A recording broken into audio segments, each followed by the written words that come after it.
The modern format has been a bit of a roller coaster ride thanks to the ban and restricted announcement from May 18th, 2026. What are the decks you should be playing now? How have the current decks adapted? And which of these decks should you expect to see at the upcoming Modern Pro Tour in Amsterdam? In this video, we go over this and more.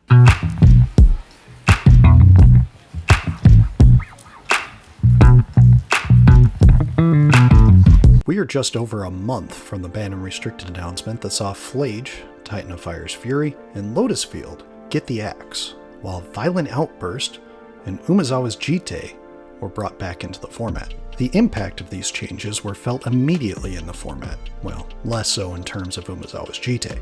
Modern has started to solidify before its yearly showcase at the Pro Tour, this here in Amsterdam. Some lists have fallen in popularity, while others have risen. Some have a better chance of being adopted by pros simply by what interaction they possess. Other parts of the format still rely heavily on how quickly they can accomplish their linear game plan. Join us as we go over the current decks in the modern format, how they have adapted to the ever-changing landscape, and go over which decks you could see at the upcoming Pro Tour. Living End has become the Violent Outburst deck of the format. Despite people testing decks such as Teamer Rhinos and Domain Rhinos, Living End has shown itself to be the best of the Cascade decks. Essentially, the deck wants to cycle threats into the graveyard and then reanimate them with Living End, which gets cast as early as turn 3 by casting Shardless Agent on your turn, or now thanks to the unbans, Violent Outburst, which gives the deck the avenue to play more of a tempo game plan, being that you can cast Violent Outburst on your opponent's turn. Probably the biggest addition to the deck has been Wistfulness, which does an excellent job of being an answer to hate pieces, such as most of the graveyard hate in the format, as well as Vexing Bauble. If there are two cards that should push you away from playing this list, however, it is the existence of Consign to Memory and the aforementioned Vexing Bauble. Consign to Memory can counter a Cascade trigger, and Vexing Bauble counters all spells that have not had mana spent to cast them. Though if you are looking for a more grinded out type of Living End list, Sultai Living End has made a bit of a resurgence of late. Being able to load your graveyard with threats from milling them over with Overlord of the Baelmerk, or cycling them away, such as the more all-in lists do, and then casting Shardless Agent to cascade into Living End, or Halo Forger if you happen to mill Living End over with the Overlord, is actually still just viable enough. You also get to play a one of Superior Spider-Man, which is a powerful quote-unquote reanimation threat, copying one of your impactful creatures in your graveyard.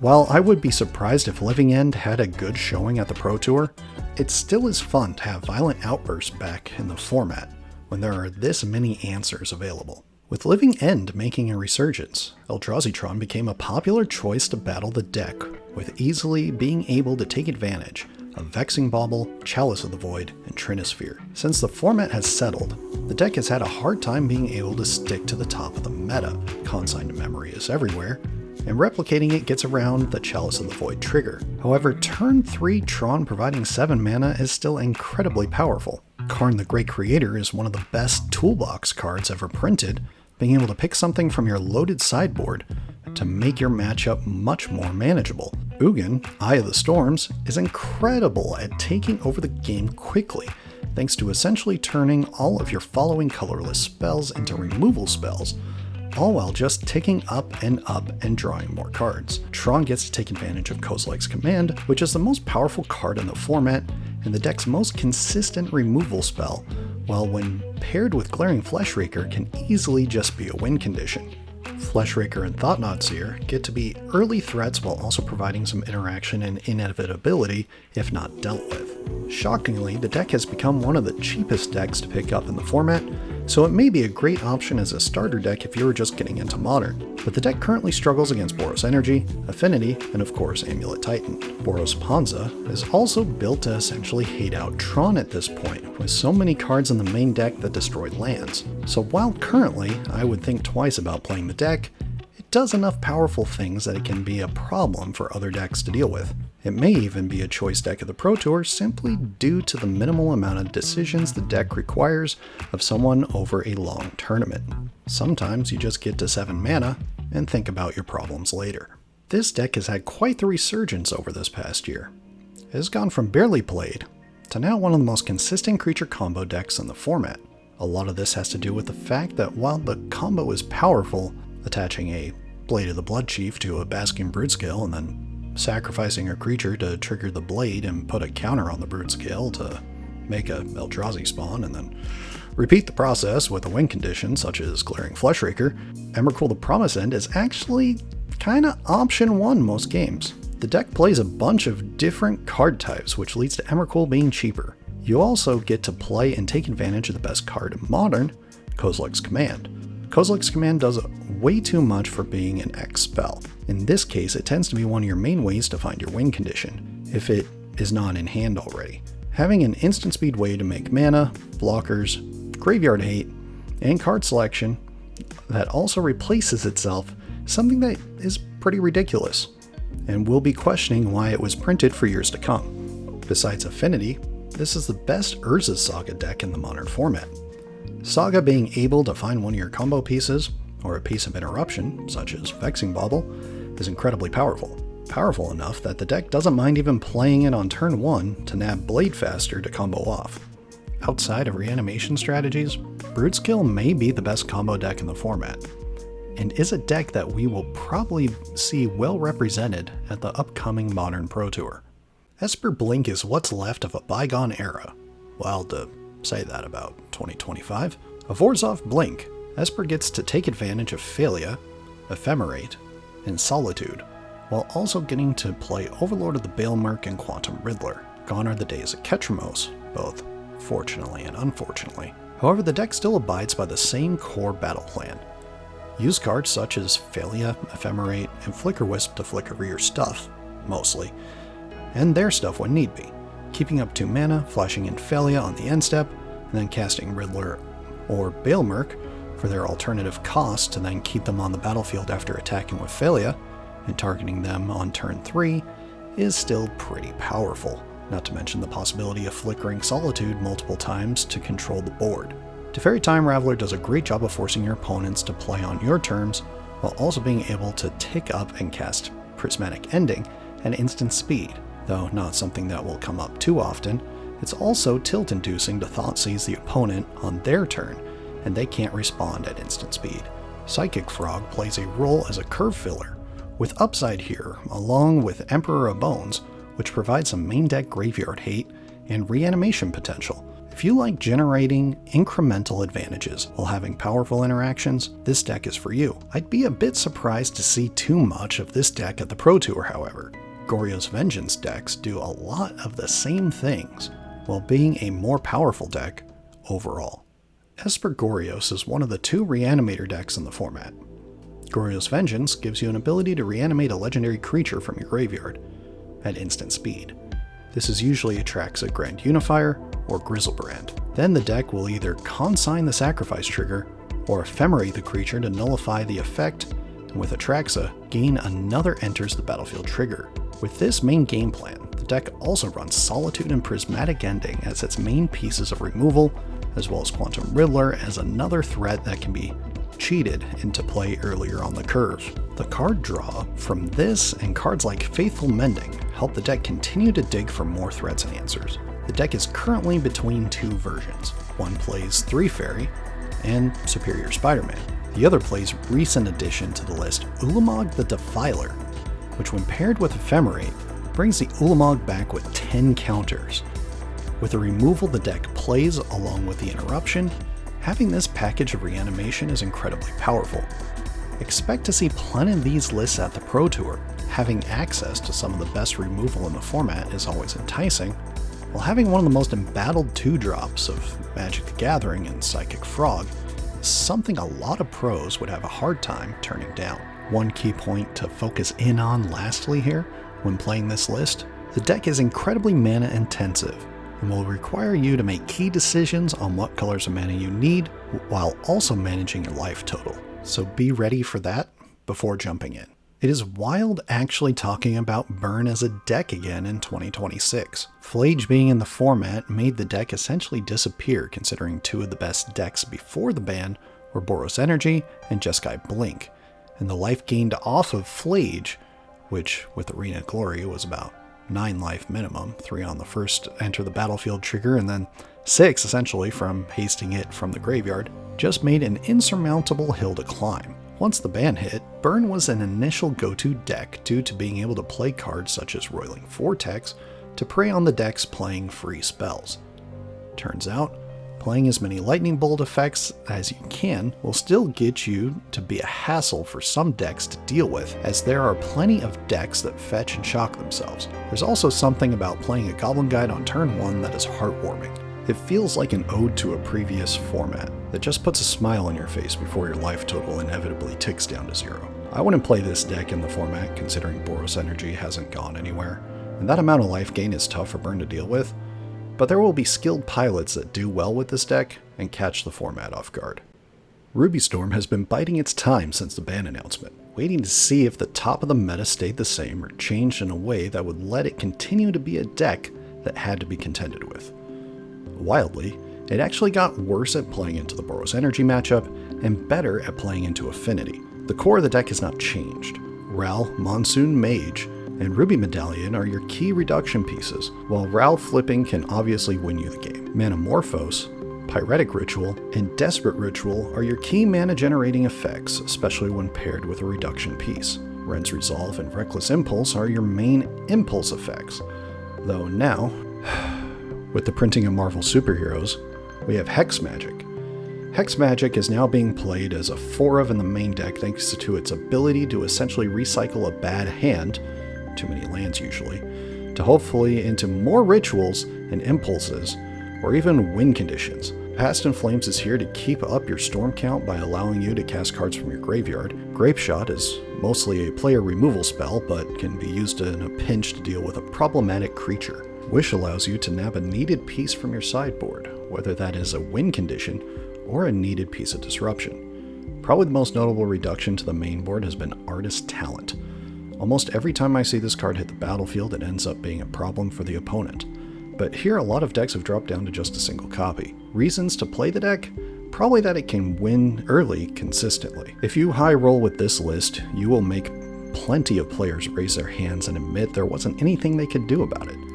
The key here, though, is high rolling. At its low, the deck plays out Ruby or Ral that get removed, and then the deck spins its wheel while the opponents take over. I wouldn't anticipate seeing this deck on the top tables of the upcoming Pro Tour, but Magic is a game of variance, and I've been wrong before. It just takes someone to get hot with it while also drafting well, and then, who knows? Blue-White Control may be the dealer's choice for best control deck in the format, but Boros Ponza is giving it a run for its money. It is wild that a deck like this is back to the top of tables, and Inferno Titan is seeing 0 play. Rest in peace, Gruul Ponza decks of old. But here we are.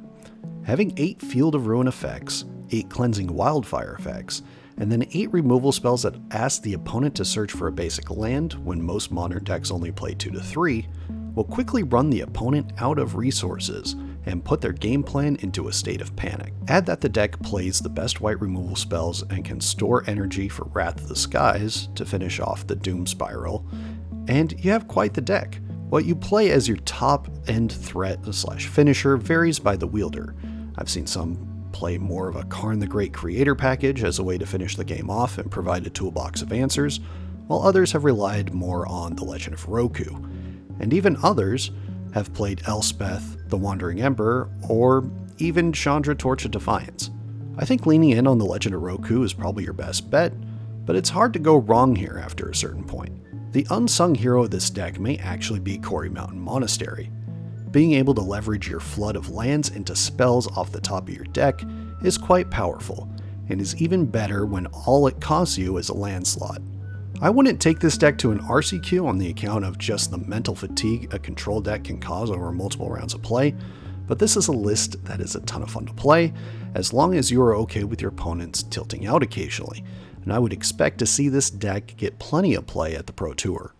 It is no secret that Badgermole Combo decks are my favorite decks in the format currently. I've top 8'd RCQs now twice with it, and the resilience it shows continues to surprise me and my opponents. It has bad matchups for sure, but its incredible mana acceleration thanks to Quirion Ranger, Badgermole Cub, and Leyline of Abundance is tough for even the best decks to deal with. There are multiple game-winning combinations in this deck, and they generally revolve around a mana dork, such as Delighted Halfling, Dryad Arbor, or an Earthbent land with one of the mana doublers of Cub and Leyline, Quirion Ranger, and Ashaya. Ashaya makes all your non-token creatures into forests. Quirion Ranger can then be returned to your hand and recast over and over again as you untap your dork, gaining 1 mana each time. If Leyline is out, you can use that mana to infinitely pump your board. If you have Springheart Nantuko out, you can get infinite insect tokens. If you have a Pact or a Green Sun Zenith, you can find Craterhoof Behemoth, which of course you can. It's almost elfless elves besides the Ranger and a single copy of Nissa Resurgent Animist. There are 2 unsung heroes of the deck. Tyvar, Jubilant Brawler, lets you tap your dorks for mana as they come in, possibly untap a creature, or minus to mill 3 and return a creature CMC 2 or less to the battlefield. Your 2 best hits here are obviously Badgermole Cub or Springheart Nantuko, but even hitting an Arbor to then be able to immediately use it for mana is pretty great at times. Being as you are a Green Suns deck, you have one of Silver Bullet targets. I tend to play Endurance and Grist for obvious reasons. Grist is a removal in a pinch, especially into decks that tend to just get behind a single threat. You also play Springheart Nantuko, so you have access to an insect to mill over for more tokens. Endurance is great here too, being as there are 2 very strong graveyard decks in the format, and also Prowess can be a tough matchup. So they attack in with a DRC, you can flash it in, making their DRC a 1/1, and then block or even just make Unholy Heat a worse spell. Your main target that isn't a mana doubler, hoof, or a combo piece is Ouroboros. The standard menace alongside Cub, Boyd just gets people. The amount of times your board just gets wide and Boyd finishes the game is numerous, and sometimes you even live the dream of attaching Nantuko to it and getting copies of Boyd on landfall triggers. If you want to see a full breakdown of the deck, check out some gameplay here, and also my breakdown of the deck, going over more of the available combos. Another deck with a bit of an identity crisis is Domain Zoo. Seeing Phlage get banned made owners of this deck cry, as Phlage was an excellent late game finisher in any deck, but especially in Zoo, as the deck played Doorkeeper's Thrall and Consign to Memory to be able to counter the sacrifice unless it escape triggers. The deck has now completely moved away from the Thrall and adjusted to playing Phalia instead. Phalia then lets you take advantage of quote-unquote cheating Quantum Riddler into play at a lower cost. This has given the deck something it desperately needed: card draw. One of the biggest drawbacks of playing Domain Zoo was that it was relying on cards such as Fable of the Mirror Breaker to gain more card selection, but Riddler being in play helps mitigate late game flooding, withdrawing an extra card when down to under 2 cards in hand.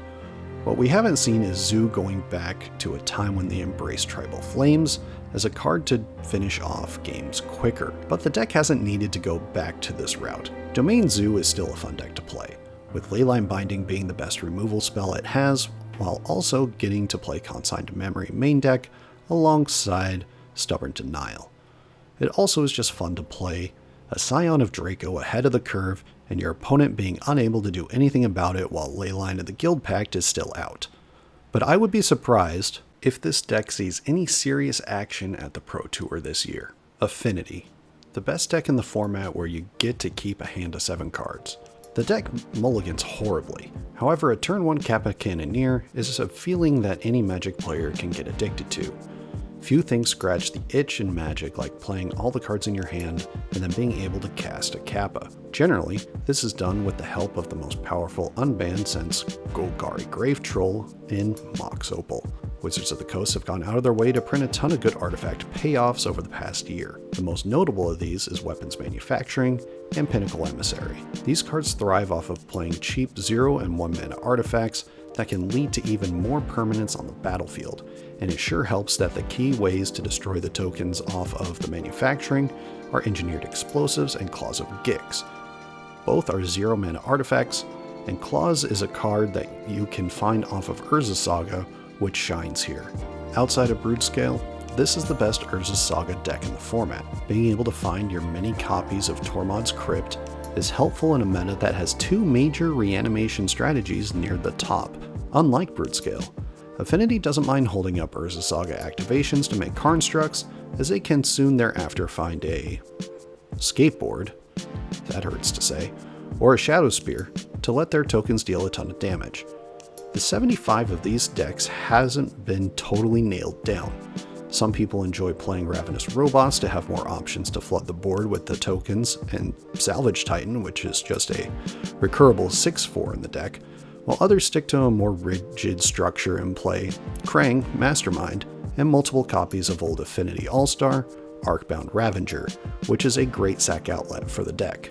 As mentioned earlier, casting a Kappa Cannoneer on turn 1 is a drug that anybody can get addicted to, and it'll probably end up being one of the main reasons to play this deck at the Pro Tour, being able to back it up with a key weapons manufacturing engineered explosives combination, while having some specific interaction pieces such as Metallic Rebuke and Galvanic Blast means this deck can actually answer things more often than you would expect. But once again, players are going to be relying on those 7-card hands and those 6-card hands to be their best bets to winning their matchups, as the deck after that really fumbles to be able to get going.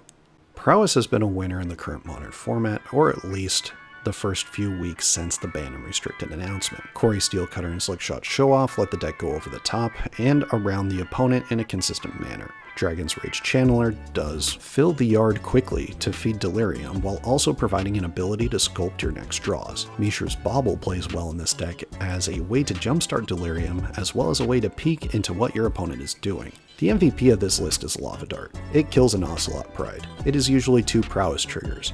It triggers a Quarry Steelcutter all on its own when need be. The card is the first thing you look to nab from an opponent's graveyard when it lands there. Preordain and Expressive Iteration help provide more ammunition to finish the game off, and Mutagenic Growth and Violent Urge tend to be the final nail in the coffin for the opponent when timed right. Probably the most key skill of playing the deck is patience. Not attacking can be the difference in winning and losing, but not in the way you would initially think. Saving your wide board of prowess creatures for the opportune moment will pay dividends for the skilled pilot. The way this deck has consistently stuck around, I would call it the most consistent deck in the format, and maybe even the best deck in the format. Expect to see a certain amount of this at the Pro Tour, mostly because the deck rewards good sequencing, and that is something pros do in fact look for when they're playing decks.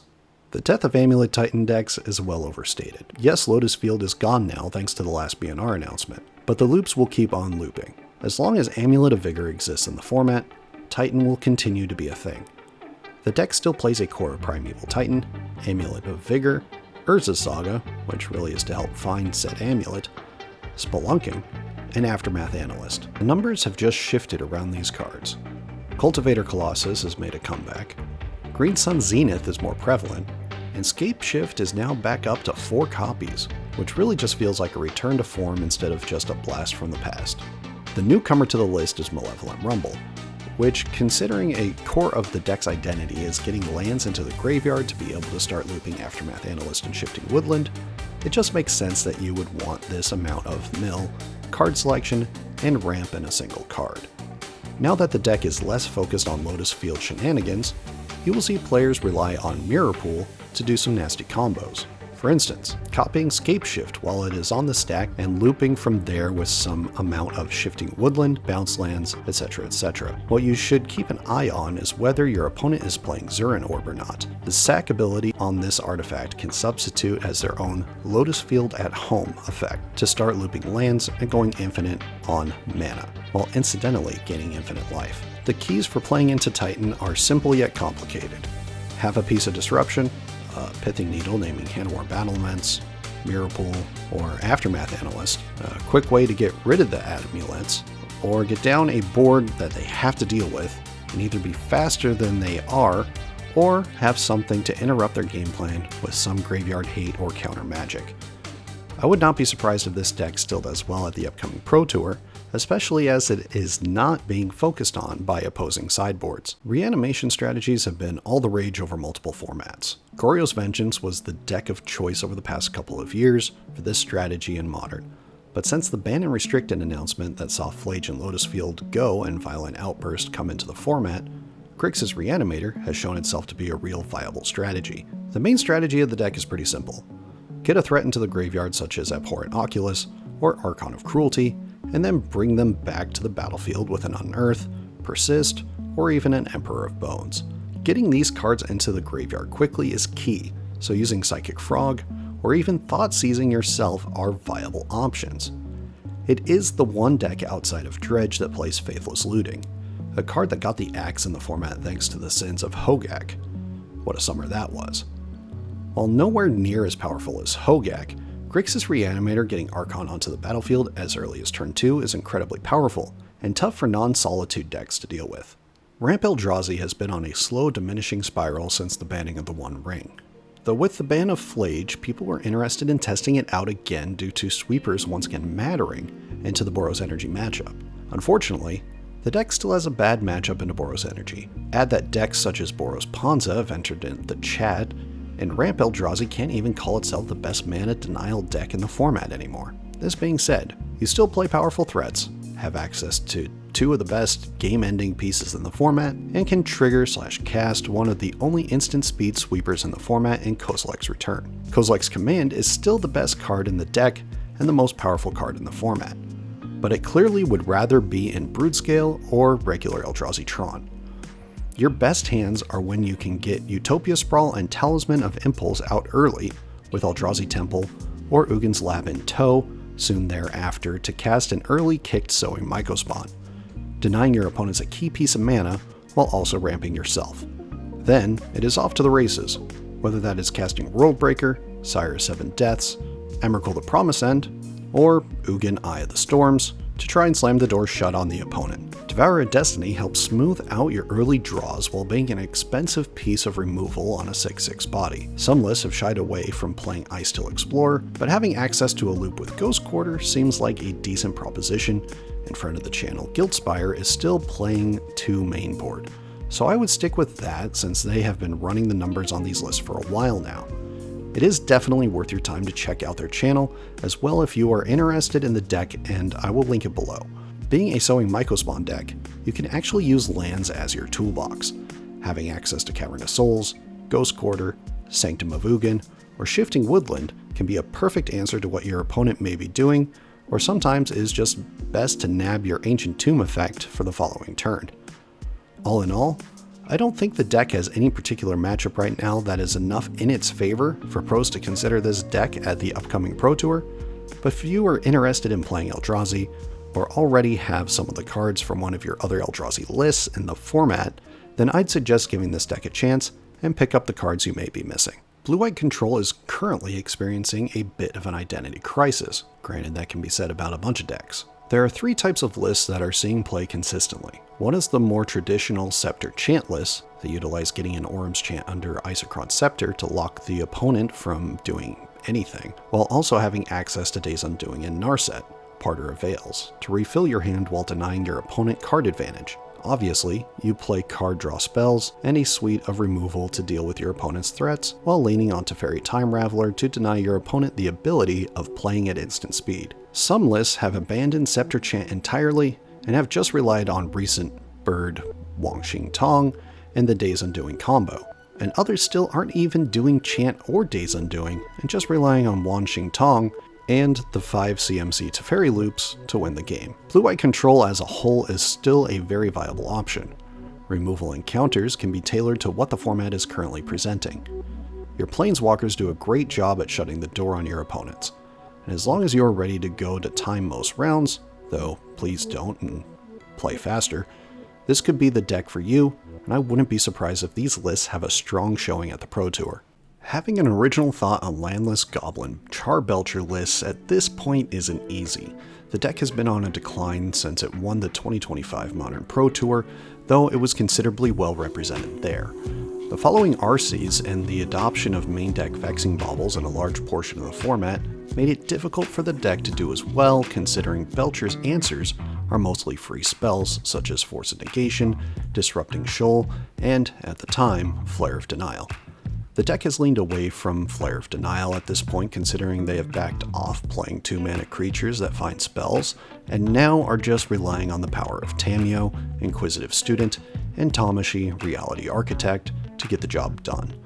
Probably the 2 biggest innovations to this deck are Into the Flood Maw and Impulse. Impulse here is fine as a spell on its own, but probably plays a bigger role as being a discardable 2-drop to Disrupting Shoal in a pinch. Into the Flood Maw is a pretty powerful tempo play, and a great way to remove an opponent's hate piece so you can focus on comboing off. Sometimes this is the result of Tamashii, your Lotus Bloom, and returning your MDFCs from the battlefield to your hand while trying to dig for Goblin Charbelcher to win the game. But most of the time, the Belcher player will be casting Whir of Invention for a Lotus Bloom or Charbelcher on your end step to then win by casting and activating Charbelcher, as there are no lands in the main deck of these Belcher lists that are not also MTFCs. Probably the most interesting take on the deck that I have seen has been a list that was running 3 Quantum Riddler in the main deck, while also playing main deck Consigned to Memory, Essence Flux as ways to blink the Riddler and refill your hand for the long game. It does kind of make your list a bit weak to Boros Energy, but it is an original thought, so I guess my point at the beginning of this is a bit moot. I would be surprised if the deck does much at the upcoming Pro Tour simply because of where its current matchups stand in comparison to last year, but that doesn't mean you shouldn't give it a whir, being as the deck is actually one of the cheaper decks in the format. Just don't expect too much crossover into building other decks. Well, Phlage getting banned didn't get rid of Boros Energy. Sorry to bury the lead. Jeskai Blink, however, met its end as Phlage gave it inevitability. Energy lists have split generally into 3 different decks at this point. The first being Boros Energy. Guide Pride with a Johnny and Goblin Bombardment is just too good early for most decks to deal with, especially in Game 1. Though the real innovation of the deck has been the full adaptation of the Legend of Roku from the Avatar The Last Airbender set. It is no One Ring, but the value you get, 3 possible cards, a mana, and a creature that can then feed into itself to make more creatures, has turned out to be enough value to be the top end that the deck wanted. Arena of Glory is less of a must now, so the deck has taken advantage of Dalkovan Encampment from Tarkir Dragonstorm as another utility land. The deck also has diversified its choices in the main deck for removal. Some lists have added Solitude. Others added a Lightning Bolt or 2 while upping the count of Thraben Charm, which the Destroy Enchantment mode has become more and more relevant as the format has developed since the ban and restricted announcement. Goblin Bombardment is probably the best piece of removal the deck has, the ability to flip a Johnny on a whim, and also to make your additional Johnnies a not-so-incidental I win button, and all the tokens off of a Johnny and Ocelot Pride became a form of impending doom. Voice of Victory has become a mainstay of the deck, keeping opponents at bay on your turn, and then if you have a Ranger Captain of Eos, you can protect your board on the opposing turn as well.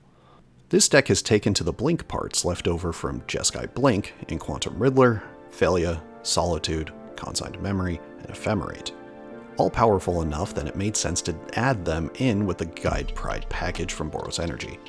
White Orchid Phantom plays a role here as a way to punish the Eldrazi decks in the format, while Halia does a good job of helping stabilize your life total while providing extra card advantage.